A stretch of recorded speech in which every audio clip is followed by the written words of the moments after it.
Church, wake up. This is not a time to sleep. Romans 13 verse 8 till 14. Owe nothing to anyone except for your obligation to love one another. If you love your neighbor, you will fulfill the requirements of God's law. For the commandments say, you must not commit adultery, you must not murder, you must not steal, you must not covet.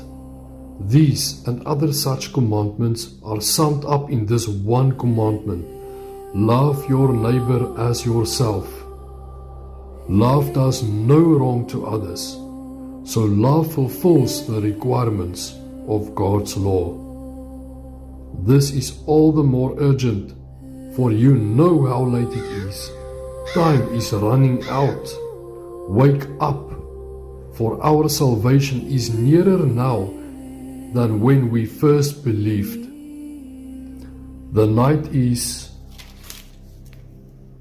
almost gone. The night is almost gone. The day of salvation will soon be here. So remove your dark deeds like dirty clothes and put on the shining armor of right living. Because we belong to the day, we must live decent lives for all to see. Don't participate in the darkness of wild parties and drunkenness, or in sexual promiscuity and immoral living, or in quarreling and jealousy.